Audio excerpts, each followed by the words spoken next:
Before you even open your eyes, the world is already demanding a piece of you. A notification hums in the dark, small, almost innocent, but beneath its softness hides a truth you've grown too accustomed to ignore. Your day doesn't begin with intention anymore. It begins with intrusion. You reach for your phone, telling yourself it will be quick, but within seconds, the quiet of your mind is invaded. Emails line up like unopened doors. News headlines shout panic before you've even taken a full breath. The curated triumphs of strangers flood your screen. Achievements, abs, promotions, enlightenment, all captured in perfect lighting. And without noticing, you step into a battlefield disguised as a morning routine. This is the noise. Not sound, but a fog of opinions, demands, comparisons, and expectations dense enough to suffocate the faintest whisper of your own thoughts. And somewhere between stimulus and swipe, something within you begins to dim, the soft, steady pulse of your own discernment. You can almost feel it slipping away, like a voice calling out from behind a closed door. The paralysis of too much. It starts with something simple, lunch. You open an app expecting convenience. Instead, you find an avalanche.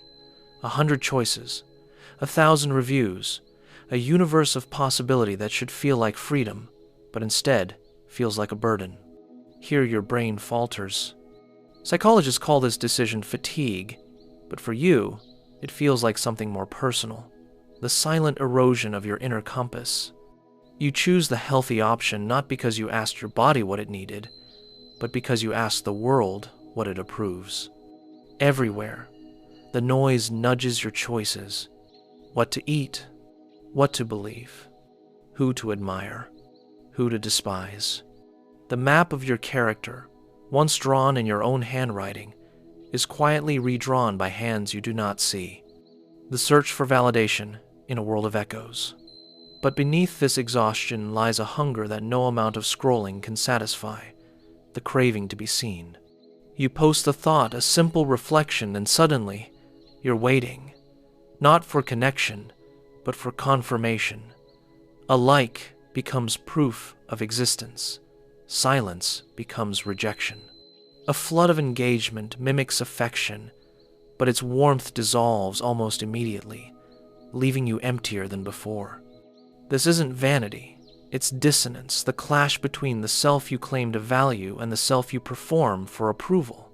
And the discomfort you feel is the quiet protest of your authentic nature, pushing against a persona shaped by algorithms. Confucius taught the idea of zhengming, the rectification of names, that words must align with reality, that roles must be true. But when your identity is sculpted by the noise, even your own name, your sense of self becomes blurred. You wear masks crafted for applause, and somewhere along the way, you forget the shape of your own face. The cost of constant connection. Imagine your mind as a still pond, smooth, deep, capable of reflecting the sky. Now imagine 1,000 pebbles hitting the surface every hour. Notifications, updates, opinions, crises, jokes, warnings, aesthetics, tragedies, trends, ripple upon ripple until the reflection is no longer recognizable, only movement, distortion, agitation. Neuroscience confirms what your soul already knows. Without silence, the mind cannot descend into depth. Memory cannot settle. Emotions cannot be digested. Insight cannot emerge.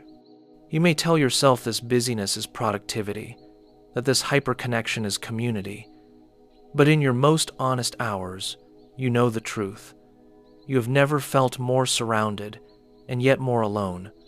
The noise has not filled the void, it has only amplified it. The first step back to yourself. Here is the quiet secret the modern world never wants you to hear. The voices that shout the loudest are almost always the least truthful.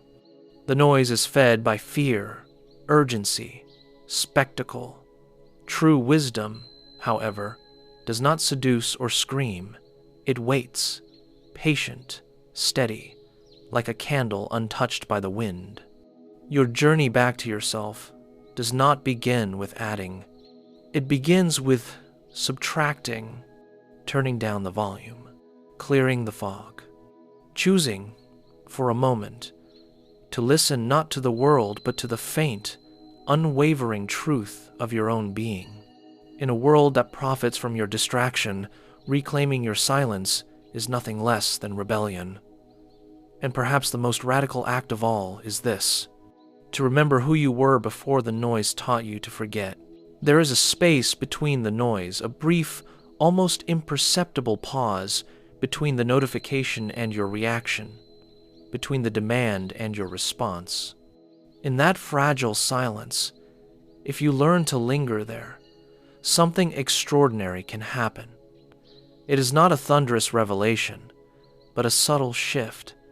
A thought surfaces, clear and whole, that you didn't know you possessed.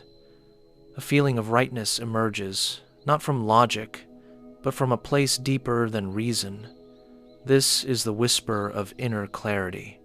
It is the voice of a wisdom that does not need to shout because its truth is self-evident. This is what the Confucian tradition calls zhi, practical wisdom. It is not an accumulation of facts, nor is it a set of rules to be memorized. It is the cultivated capacity for discernment. It is the mind's ability to perceive the essence of a situation, to distinguish the meaningful pattern from the chaotic noise, and to understand the appropriate action without being clouded by impulse or external pressure. Zhi is what allows you to see the long consequence of a short-term desire, to recognize the integrity in a complex dilemma, and to hear the quiet melody of your own character beneath the world's dissonance. The anatomy of a quiet mind. Consider a leader facing a decision that will affect her entire team. The external voices are many. The board demands growth, the market expects innovation, her team fears change. The noise is a cacophony of competing interests.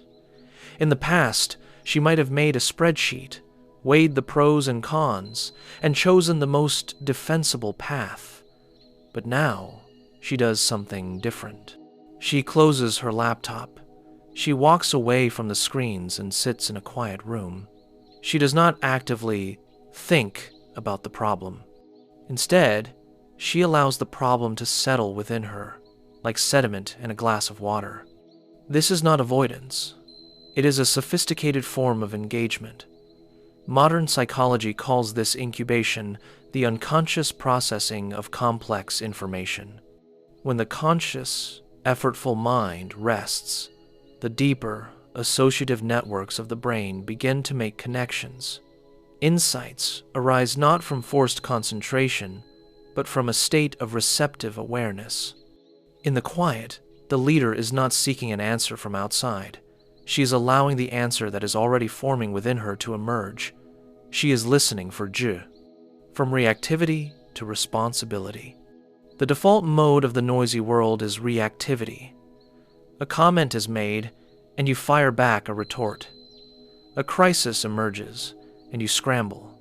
This reactivity is a neurological loop, a stimulus followed by a pre-programmed reaction, often fueled by fear, pride, or the desire for approval.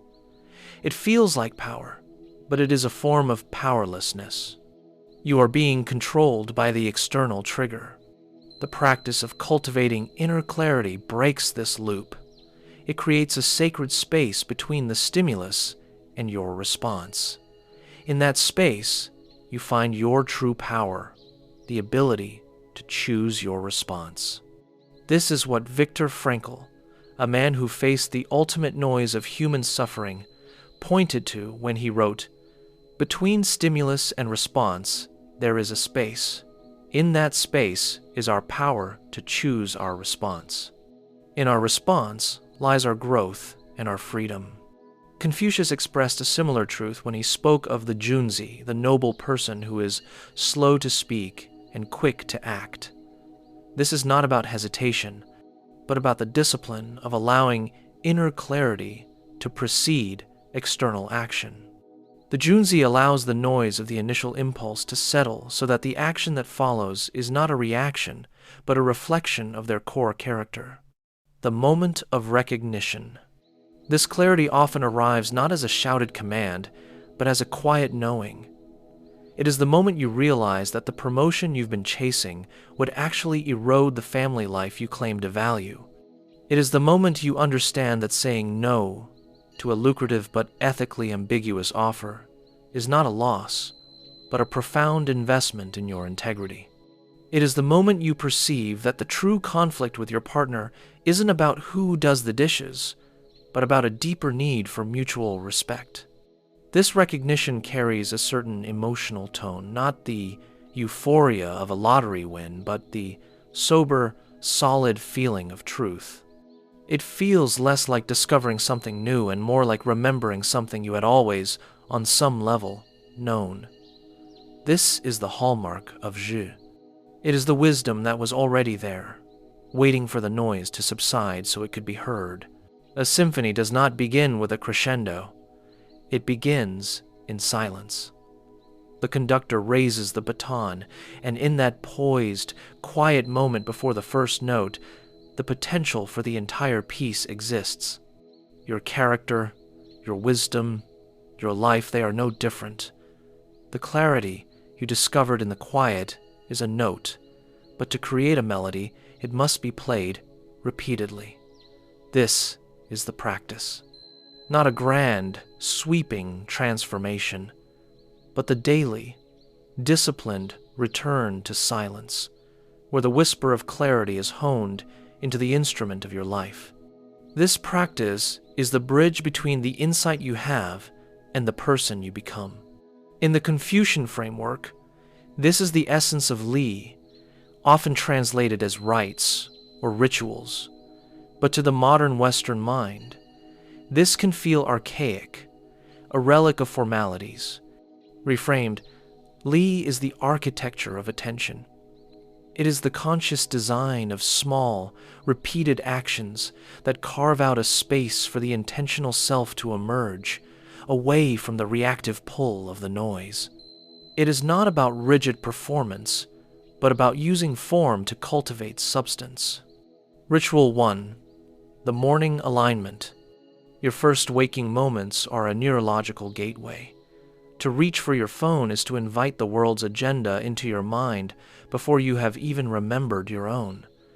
It is to begin your day in a state of reaction. The practice is this. Grant yourself just 5 minutes of sovereign silence. Upon waking, do not reach for a screen. Sit at the edge of your bed or look out a window.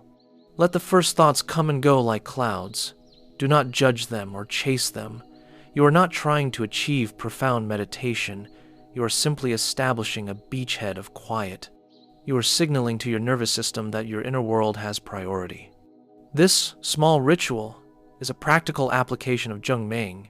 You are, quite literally, rectifying your name and role for the day ahead, defining yourself from within before the external world attempts to define you. Ritual 2. The threshold moment.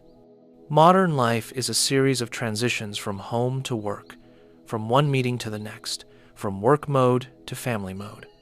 We usually bulldoze through these transitions, carrying the mental clutter from one space into the next. The practice is this. Create a threshold ritual. Before you walk into your office or start your workday at home, pause for 3 conscious breaths at the door. Before you enter your house at the end of the day, do the same. Let the first breath be a release of the previous environment's demands. Let the second breath be a moment of pure presence, feeling the air, the ground beneath your feet. Let the third breath be an intention for the space you are about to enter, patience for your family, focus for your work. This takes less than 30 seconds. Yet, this micro-practice builds the neural muscle of metacognition, the ability to observe your own mind and choose your state. It is a practical way to cultivate the slow-to-speak quality of the Junzi, creating a buffer against reactive impulses. Ritual 3. The evening examination. The noise of the day does not simply vanish. It settles in the mind as residue, unprocessed frustrations, lingering anxieties, half-formed ideas. The practice is this: keep a clarity journal. Not a long diary entry, but a brief, 2-part notation each evening. 1. What noise dominated today? Was it the anxiety of a deadline, the resentment from a conflict, the envy from a social media feed? Simply name it. Naming the noise robs it of its amorphous power. 2. When did I hear the whisper? Recall one moment, however small, when you acted from a place of inner clarity instead of external reaction. Perhaps it was when you chose to listen instead of interrupt, or when you decided to delay a decision because it didn't feel right. This is not self-congratulation. It is active reinforcement. You are training your brain through focused attention to recognize and value the signal of your inner wisdom over the static of the noise. You are practicing the discernment on the raw data of your own life. The integration, when practice becomes ground. At first, these practices will feel like tasks. You will forget. You will feel silly. This is normal. You are not building a habit. You are carving a new neural pathway. The goal is not perfection, but consistency. And then, one day, you will find it has happened without effort.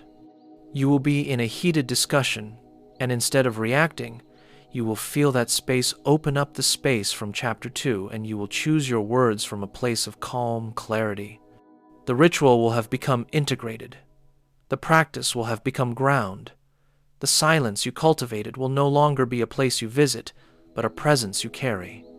The wisdom that did not shout will have become the voice you finally hear, not because it grew louder, but because you, at long last, learned how to listen.